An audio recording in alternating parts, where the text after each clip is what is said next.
Okay, so now also gonna make some apple Danish. I'm actually making apple and pear Danish. So I've got one apple which I have peeled, cored, and sliced into small chunks. I've got a pear which I've done the same to, so I've peeled, cored, and sliced the pear. You also need puff pastry sheet, or if you don't have a sheet that's already been rolled, you can actually buy ones that you roll up yourself. I just find the ones that are rolled just a bit easier to use because you haven't got to worry about the thickness of the sheet, trying to roll it down to a certain thickness. You also need some type of sugar, so any sugar will do.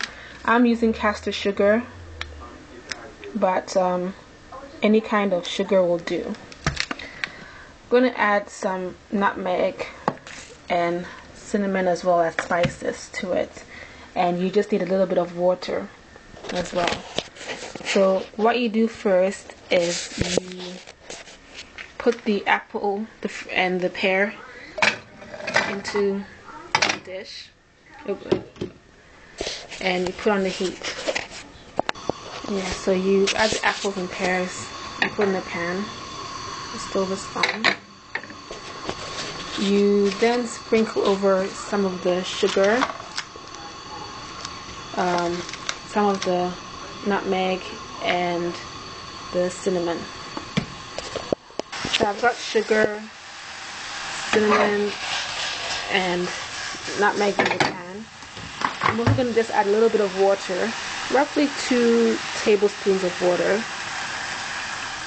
The idea is just to allow the mixture to caramelize, and also for it to just to soften and form some type of syrup as well.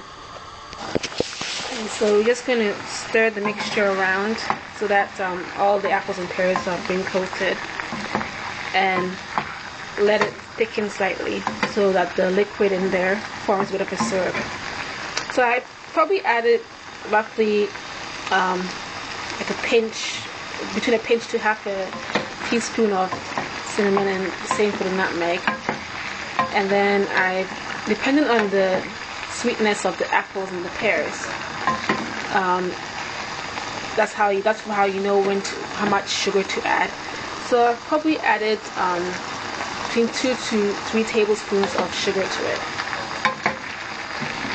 This is going to make quite a sweet pastry. So we just leave this and allow it to thicken. So the apples and the sauce has reduced quite nicely.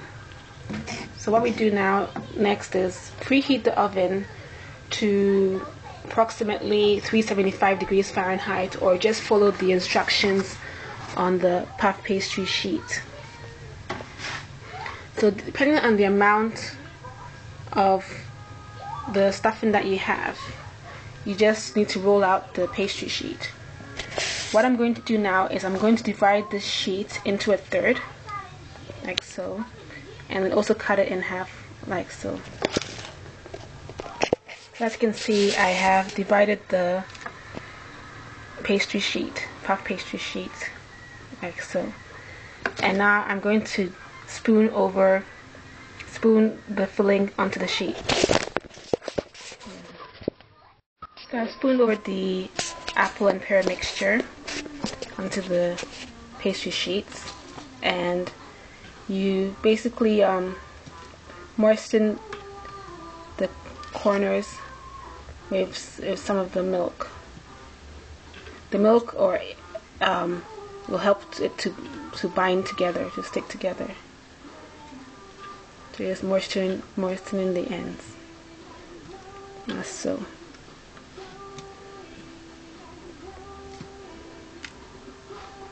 Okay, with the other sheets there, I'm also going to moisten the ends like so.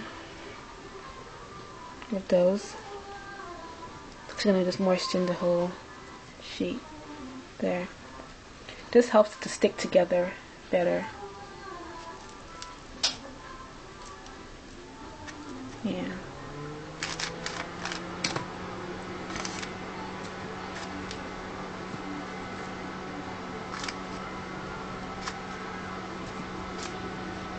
So what you do next is we're going to lift this sheet and cover the other sheet with it.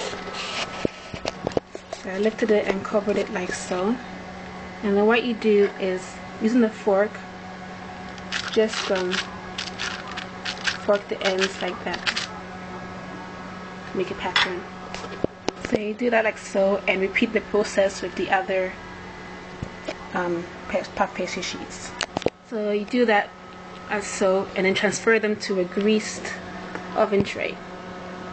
So once you've transferred the Danish onto an oven tray, greased oven tray, just use the milk or egg wash just to cover it. This adds a nice glaze to it. If you want to, you can use a knife just to add a nice decorative puff to it. I think they call this chalice. So you just diagonally use a knife just to do a nice pattern like that. I'm going to repeat it with these other ones. So with the knife, you just lightly score it. Try not to go too deep into it. And then just put it in the oven. We're just not going to put it in the oven. So you leave it in the oven for roughly 20 minutes at a temperature of approximately 375 degrees Fahrenheit, or just follow the instructions that it says on the puff pastry sheet. And just take out oven when it's puffed up and it's got a bit of a golden brown color to it. So it's actually now quite a nice golden brown color. So it's ready to take out of the oven. Just leave it there just to settle for a little bit for at least five minutes before you transfer it to a plate. And that's basically my version of a Danish pastry. So that's my version of apple and pear Danish. See how it has a nice golden color to it, and the pastry is puffed up quite some bit.